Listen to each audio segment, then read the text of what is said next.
Okay, so yeah, let's have a look at Fabiano Caruana against Boris Gelfand. Okay, this game caught my interest. Fabiano 2782, just very slightly higher rated than Boris Gelfand, 277, so not much in it at all on FIDE rating. Fabiano kicked off with E4. I'll just check again. Audio should be okay on Play Chess. Just mention that. So C5, Boris Gelfand. I mentioned last year that he was one of the best Sicilian defence players in the Neidorf variation last year. He really smashed a lot of people up. And Fabiano Caruana, I heard that he was just kind of trying out a particular system against it, and he goes into it again. He doesn't seem to mind going into what I would consider, you know, a very strong part of Boris Gelfand's opening repertoire, you know, which he had great, you know, performance rating basically last year, a huge performance rating. So we get the Neidorf, yeah, with A6, and Fabiano plays this F3.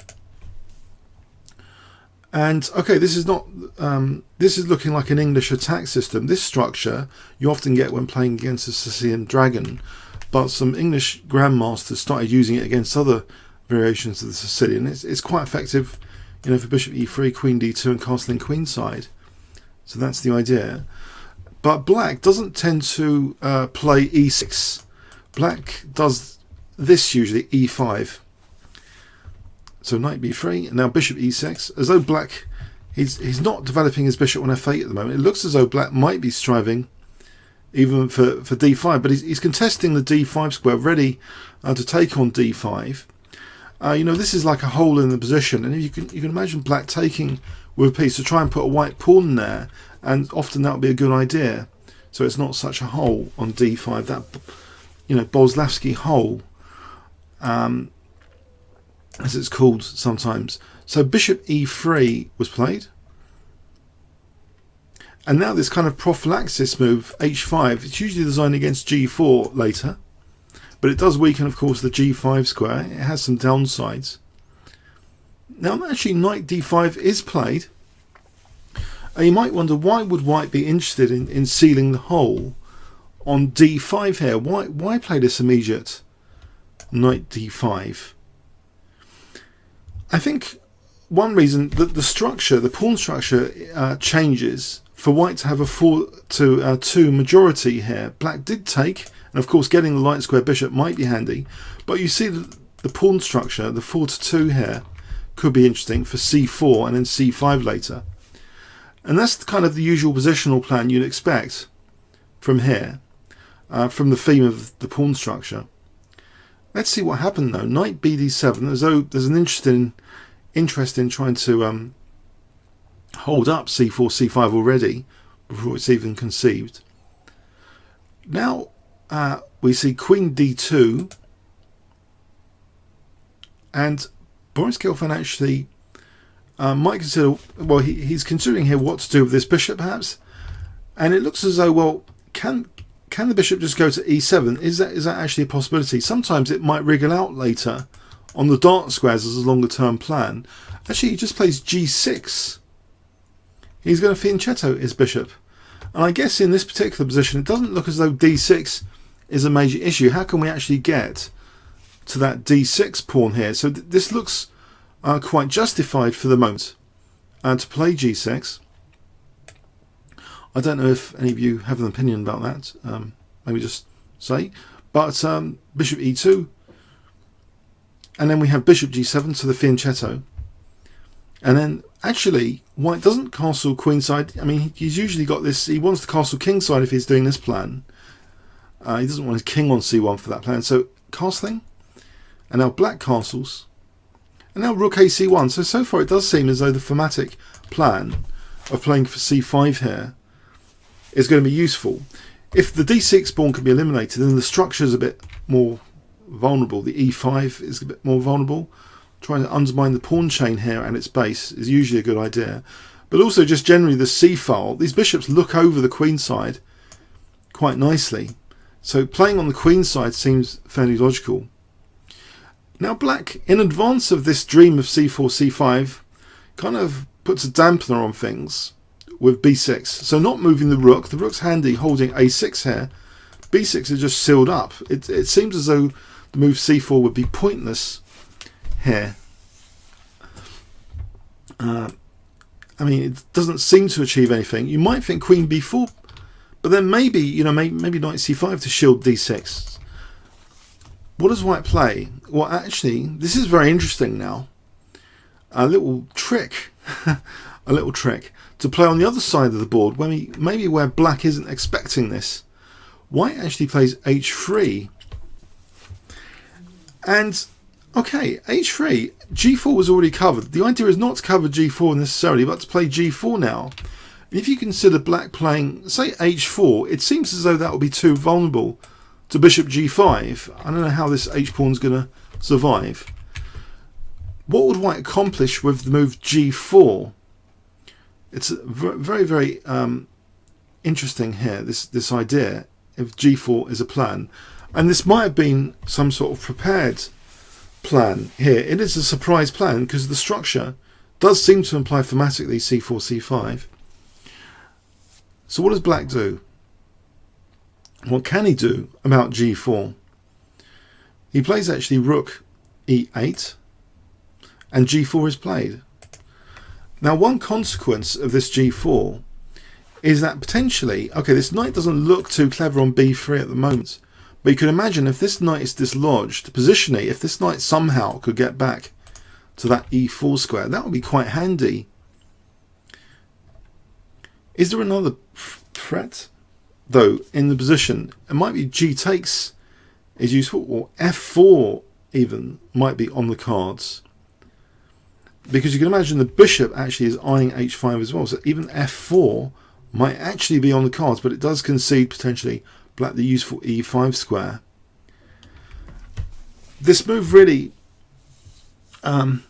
needs to have a lot of justification behind it, this next move from black, because you don't really want open files to your own king. Black played h takes g4, and it looks as though, well, if f takes, then that might be fine for black. To possibly consider e4. Actually, white took with the h pawn, and here, you know, potentially we can use the h file, for example, but there might be some other plans still with g5, and in fact, black plays knight h7, and in this position, we get the move g5. If g5 had been played with the knight on f6, you might consider knight h5 as a nuisance move. So it's interesting here that knight h7 kind of invites g5 with arguably a little bit more effect than being able to plonk a knight on h5. So g5 is actually played here, and it looks as though this is a bit of a bind on the position, because if white's given a free hand, then maybe king g2, you know, rook h1, and maybe just double. You know, this battery is useful enough just to support the g5 pawn. Black is keen to get rid of this kind of bind, and now plays f5. Are some liberties being taken with king safety here? White might now be able to use this g file if he takes, and he did take. Bishop takes f6, and this g file does seem like it has a natural target on g6, and we see the move rook f2. Clearly rook g2 looks dangerous, if not to control the g5 square if nothing else. So while the rook's not on g2, black slips in bishop g5. We see rook g2 now, and this bishop takes e3 is with check. Queen takes e3, and the g6 pawn is protected. So should black be satisfied with this position? Of course, the c4 c5 plan was a dream which didn't even start, but the structure now is very dynamic and about king safety now, it would seem, and in particular the g file is a target now. Bishop d3 eyeing g6 again. And black now resourcefully plays rook a7. Okay, so this maneuver for rook g7 is on the cards, and there might be some sort of counter-attack, counterplay here, potentially. In this position, white doesn't take on g6, and there must be some tactical reasons. Maybe simply just taking on rook g7. So white actually just plays rook f1.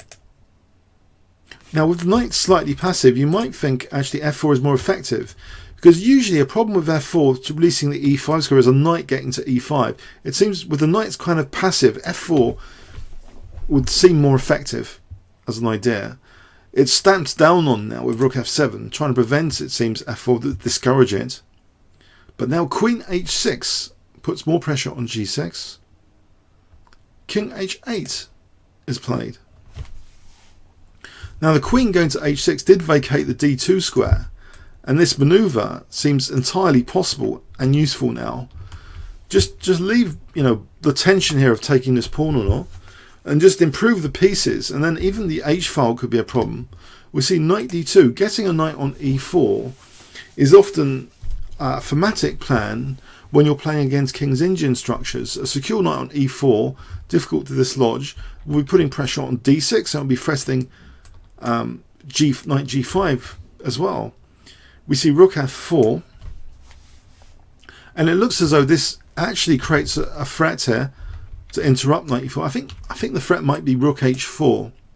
If we look at rook h4 here, or queen h4 for that matter, it seems this next move in any case is designed against that sort of thing. With rook g4, the rook is asked to leave,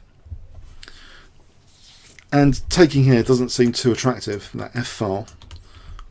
So black here seems to be in a difficult position, which is strange because he's had such a fantastic year last year with this variation, but this seems to be such an odd mixture of plans from white. This h3 and g4 has taken him by surprise, it seems, on the king side. We see b5. That a6 pawn might have been vulnerable, so covers that up. But knight e4 now. And now we see knight d7. This is attacked. So you might think, what is going on here? Isn't knight takes d6 plausible? What about the g6 pawn? What is actually going on? Well, actually, knight takes d6 I think just runs into a trap, just to check. So forget that. But what about the g6 pawn? Well, actually, white does take on g6. Rook takes g6. It looks like a free pawn. There doesn't seem to be a problem with this. A kind of weakness of the last move. It just left g6, threatening mate. Why not?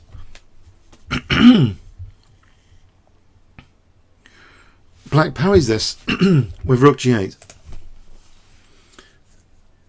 And it would seem, you know, black might be getting some play if white did play rook takes g8. Because after queen takes g8,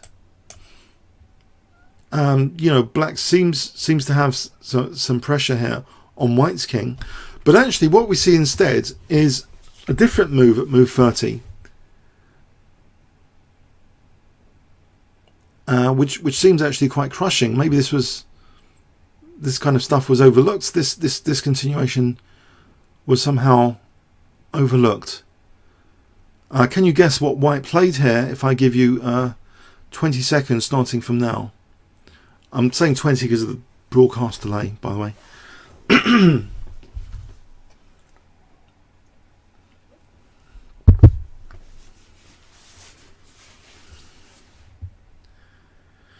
Actually, no.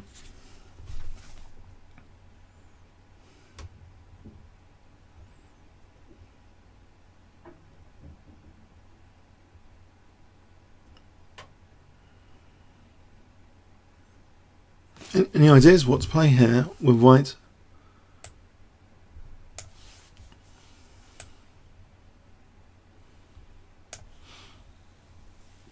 Anyone? What would you play to finish off the game? Yeah.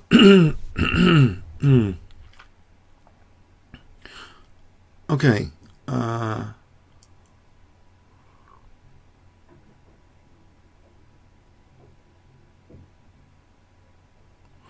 Yeah.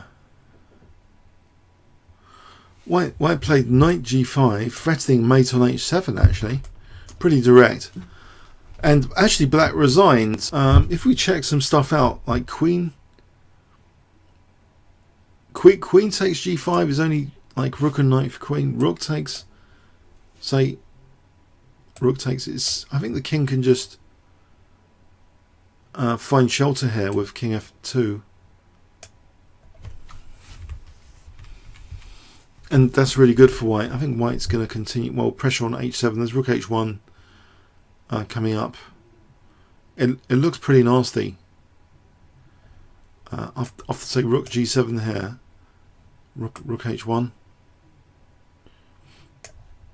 It starts to look quite nasty. So knight g5 kind of finished the game actually. I just thought it was a surprising game. It's one of the shorter wins actually from the tournament. So something strange happened there.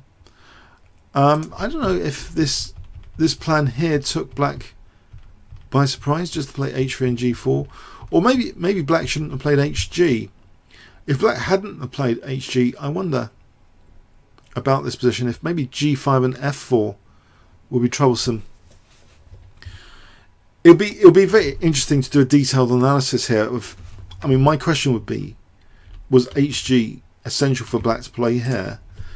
It's, I don't know, it seems okay. It's an interesting game. Let's have a look at another one of the shorter games from the tournament. So Giri against one of the top German grandmasters, Nedish. So Giri's 2-7-3-4 against Nedish 2-7-1-8. And let's see this game. So I think this was in round 2. So d4 from Giri, knight f6, c4, e6. We get knight f3, the queen's Indian territory. Knight bd2. Black castled. a3.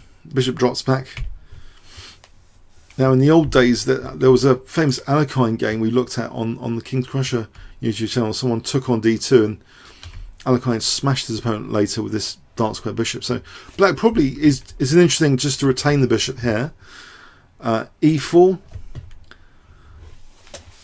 And I kind of was taken by surprise by the directness of white's play in this game. You might not think, you know, these super grandmaster games should involve the h7 square. That seems a bit like club chess, but you're going to see the h7 square coming under scrutiny soon with very crude looking play. So d5. Now e5 does dislodge an h7 defender away. Knight fd7. But isn't white going to just crumble white's centre potentially with c5? This centre doesn't look as stable as it should be in some respects. We see bishop d3, c5. But now it seems white's not too bothered about his centre crumbling a little bit. He plays actually h4. And it looks as though the Greek gift sacrifice might be on with bishop takes h7 here and knight g5. Pretty direct stuff. And it gets more direct now. Black responds there with g6. And white plays h5 now, just trying to peel open that h file. So there's practical problems for black already. So this is Anish Giri from the Netherlands against Nedish. Is it okay? So c takes d4. Now white doesn't take on g6 here. White actually plays queen c2, putting a bit more pressure on g6 first. Okay, so now we see knight c5, and it looks as though, well, if this bishop's taken away, surely that's an important attacking bishop here. White doesn't seem to mind. White plays c takes d5, and that bishop's taken away. Queen takes, and now black plays queen takes d5. Okay, with e5 adequately defended from this moment, knight e4 now. Knight c6, more pressure on e5. That's ignored with counterattack, bishop h6. Black now flings in this check.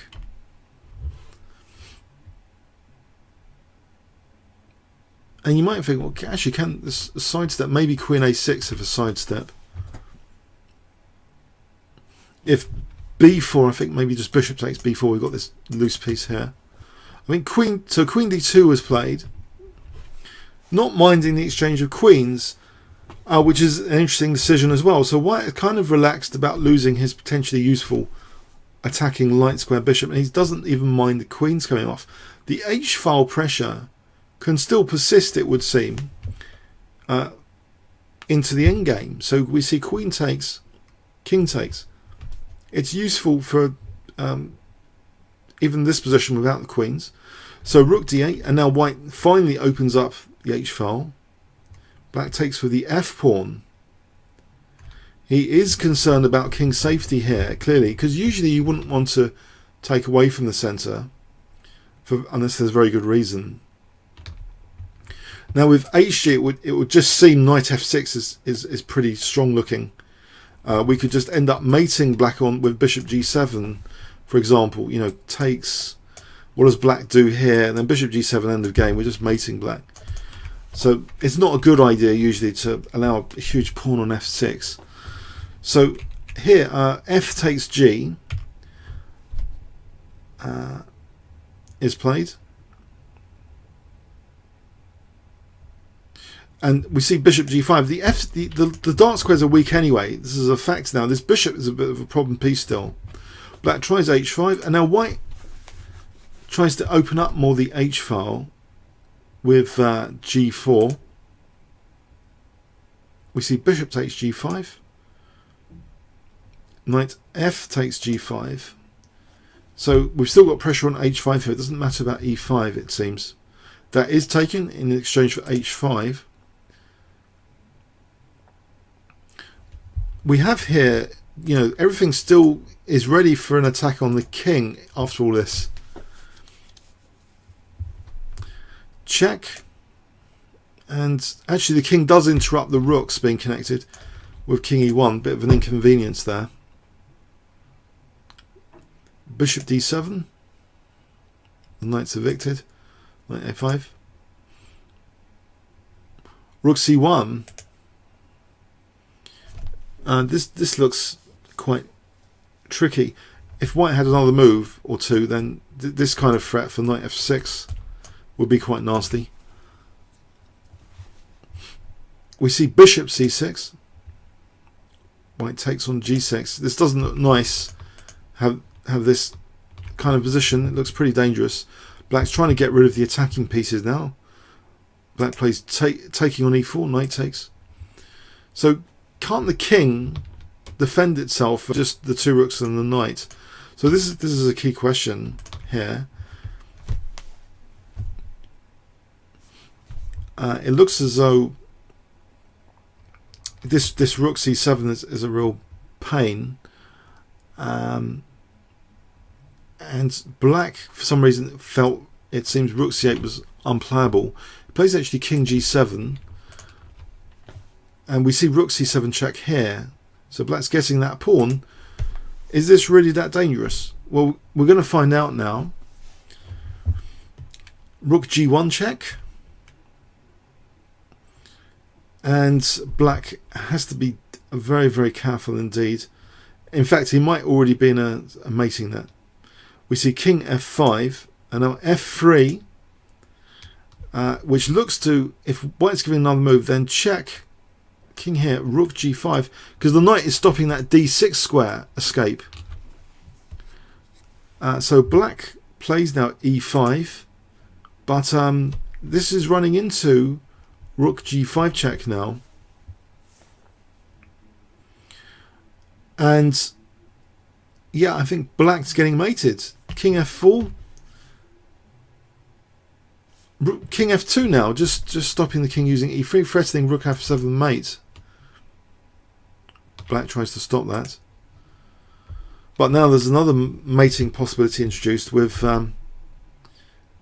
can you spot the final move here? So the final move of this game, move 33. So what does white play in this position? If I give you 20 seconds, starting from now. So the final move, I'll let you have a go.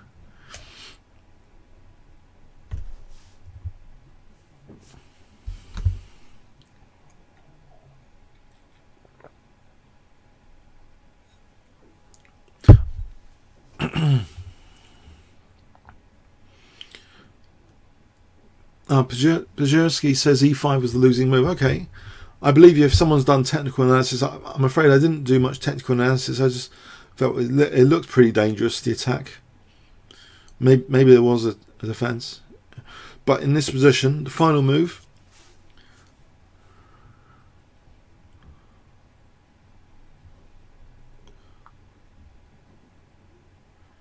Okay, just Rook H7, yeah.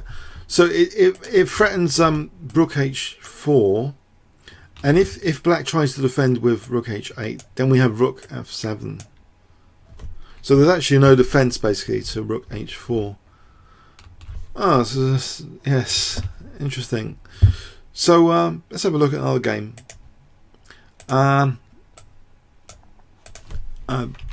Now, this is unusual. It's a reasonably long one. But it's sort of unusual in that this defense is hardly ever seen at a high level. I think EventDate might have played it in the Candidates tournament last year, though. So Boris Gelfand against Rf4, who I think is a young French player. I hope. Nope. French player. Rf4 is a French player, I hope. So Boris Gelfand. He is 2777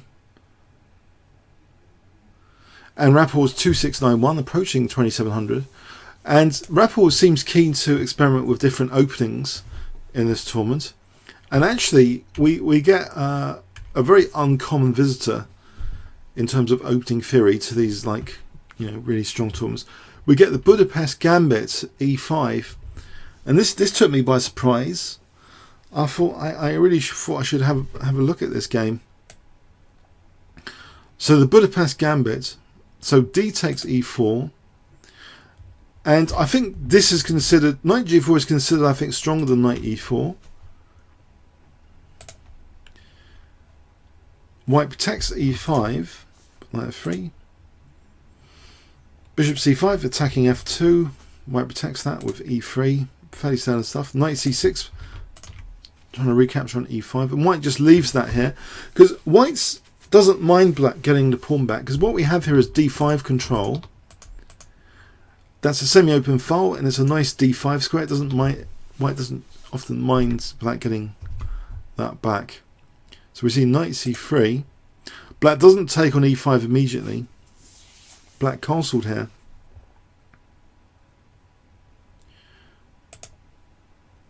Bishop E2, and now black took back his pawn. Sorry, he's a Hungarian GM. He's not in France. Sorry, I don't know why I thought he was a French.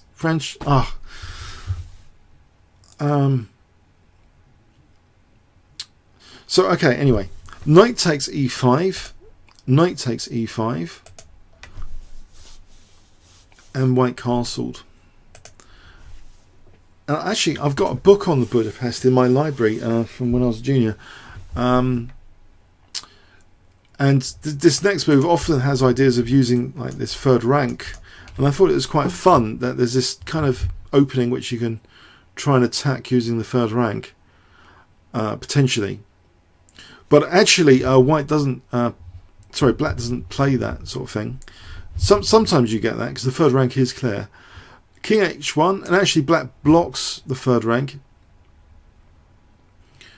with d6, so he's not that keen on that plan here. White plays f4. The knight goes back to c6. b3. This is a backward pawn on an open file, so why not put pressure on it? Rook f3. Not only defending, but maybe, you know, white's going to attack over here and coordinate a bishop and a rook on g7. Bishop f5. It looks pretty crude though, doesn't it? Rook g3. Yeah, I mean, from a psychological perspective, you don't usually see Boris Gelfand playing moves like rook f3 to g3. So the Budapest might have sort of worked from a psychological angle already. That is this necessarily how Boris Gelfand likes to play? But he does control that d5 square very comfortably. So from a positional perspective, it looks nice as well, as in a sort of attacking perspective potentially. Rook e6. Bishop d3. Black takes. Queen takes. Knight b4. Queen drops back. Queen e7. More pressure on e3. It looks as though e3 is quite an uncomfortable pawn here. e4, and that doesn't that sort it out though? Queen h4. And it looks as though maybe black is interested in a third rank attack after all. There's some possibilities for attack. Or just putting pressure on e4. And what's this knight doing on b4 here? Should it be kicked back? Why? Actually, black is actually threatening something. Hold on a sec. Yikes. I'm sorry. Black is actually threatening something quite menacing here, which would help explain the next move. So I'm going to test everyone just to make sure you're with me on this. That if white played rook f3, now if white plays a3, can you see what black can play here? This wasn't played, but what could black play in this position? I'll give you 20 seconds.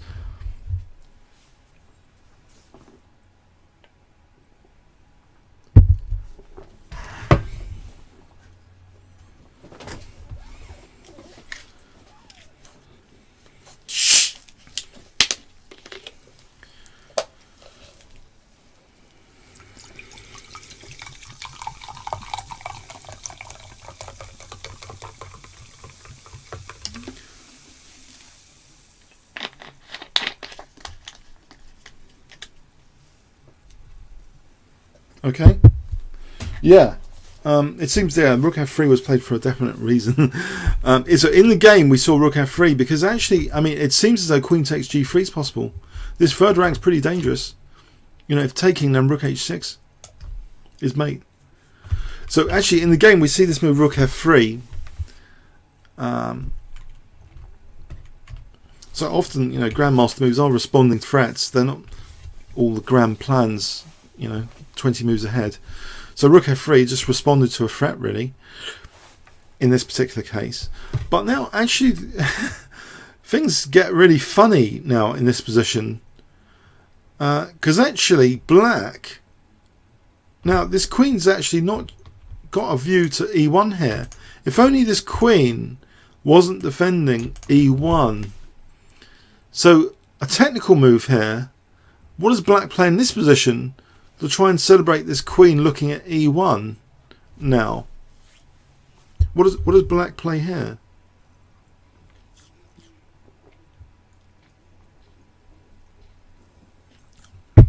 Oh, 20 seconds. Can you guess what black played?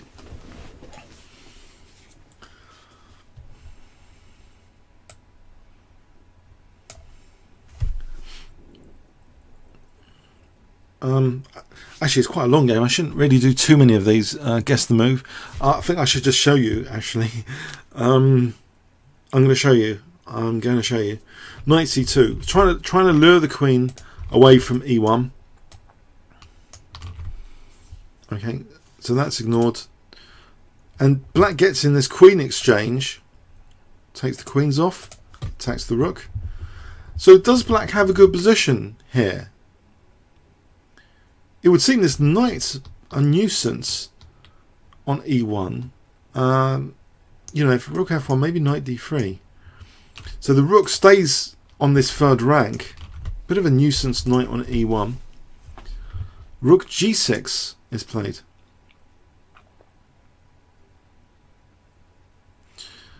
And we see knight d5. Threatening, it seems, knight e7 check. And also c7 is a bit of a problem. Black took on g3 and then sorted out c7 with c6. White didn't move the knight. White counter-attacked, well, threatening now rook e1. And bishop takes c5. Knight d3. White took on c5. C takes d5. Now, so in this position there was a choice to take with the knight or to do this and sacrifice the d6 pawn. And this is actually quite ingenious, actually. So as black, Rapport actually chose c takes d5, offering a pawn sacrifice. Well, he's getting e4 pawn, so he's double attacking c5 and e4. So bishop takes d6, d takes e4. Now this knight looks actually quite impressive on d3. So looking at f2, you know, rook d1, knight f2, and it's a passed pawn, of course. You know, it's a dangerous passed pawn. So the white king tries to get a hold on things. f5, king f1. Now rook a6, using that third rank again. Bishop c7, and the black king comes in.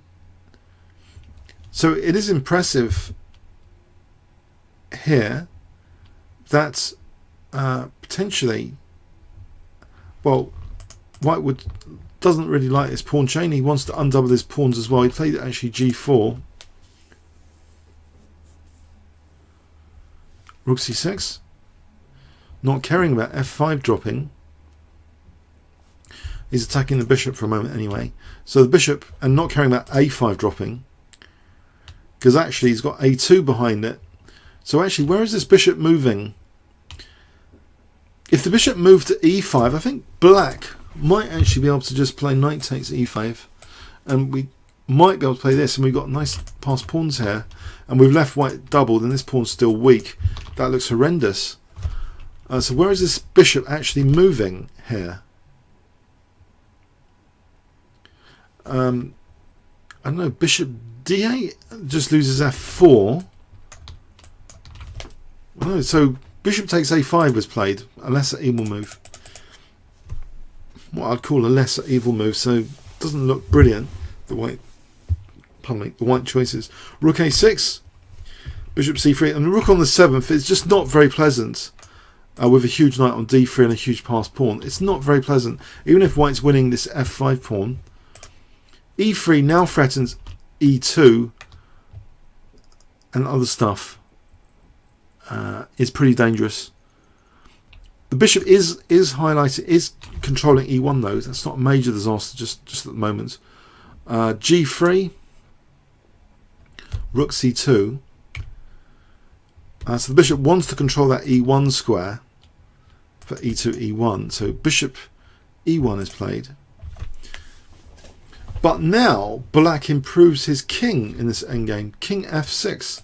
Very aggressive king. If only this king could come like that, then that's going to be a real disaster for white.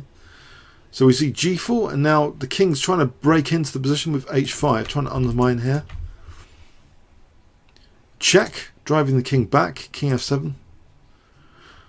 But this pawn chain is crumbling. G takes h5 is played. Rook h2, bishop goes back. Now the king comes in again. The king's going to pay a visit again, surely. King g1, rook goes here. Check. King takes f5. The king is coming down the board, or even taking on f4. Bishop takes g7. King takes f4. What about this h pawn? Check. Blocking the h pawn. It's too slow, I think. Black is just going to have some sort of mating that, surely, with stuff coming up soon, like this check. So anyway, we see this check here. We could examine that actually. maybe briefly. If h6, I think just king f3 looks pretty strong. Let's have a punt on this. h7 is check, and we can't go here because of e2 mating. And if king here, I think we might have some sort of, well, we got knight f2. So we can't use this h pawn. So Boris is left with trying to just sacrifice his bishop, trying to get rid of this menace. He plays bishop take e3. It's not ideal.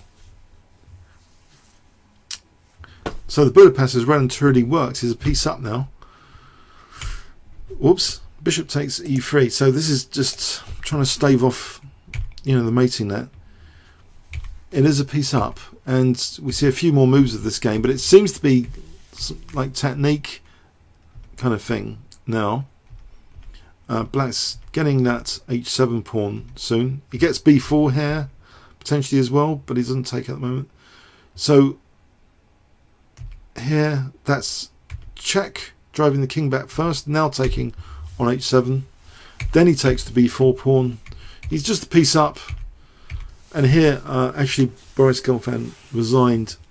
I suspect he might have been annoyed, actually, to lose to a Budapest Gambit. It's very rarely seen opening at this level. It doesn't have that much great success when it is played. I think EventDate was the last person to try it.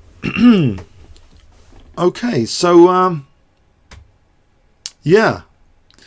That was an interesting game. I don't know, we can have a quick look at that in summary again, that Budapest. So it seems this third rank, an interesting idea here. The third rank is actually existing here, actually, it seems. So it doesn't really matter. d6 does keep the bishop kind of useful. So this did seem like an interesting opening choice. Queen takes g3 threat.